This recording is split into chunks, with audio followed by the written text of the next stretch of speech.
শখ করে গেলাম শ্বশুর বাড়ি।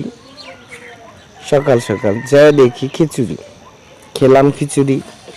খাওয়ার পরে দুপুরবেলাও দিল খিচুড়ি। বউরে বললাম খিচুড়ি ছাড়া তো অন্য কিছু নাই। কয় যে না, খিচুড়ি রান্না করছে, খিচুড়িটি নষ্ট হবে, সেই জন্য বলল তে খেয়ে নেই খিচুড়ি।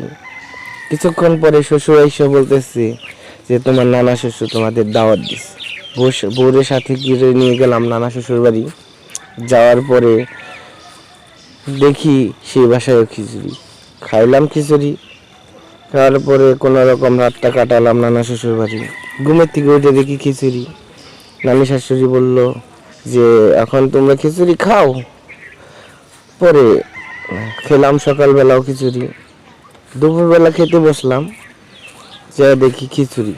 পরে রাগের চোটে খিচুড়ি না খেয়ে বললাম যে আমার একটু কাজ আছে বাসায়। পরে বাসায় আসলাম, বাসায় আসার পরে মাও দিল খিচুড়ি।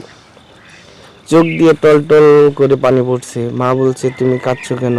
আমি বললাম মা খিচুড়ি কি এই শীতে আমার ফুরাবে না? মা সামনের থেকে খিচুড়িটি সরে নিয়ে বিস্কিট ছিল ঘরে দিল খেতে।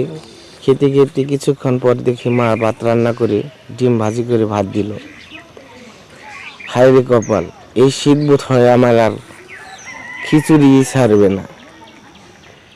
যদি এর ধরনের কাহিনী কারোর সাথে মিলে থাকে অবশ্যই কমেন্টে জানাবে। আসসালামু আলাইকুম।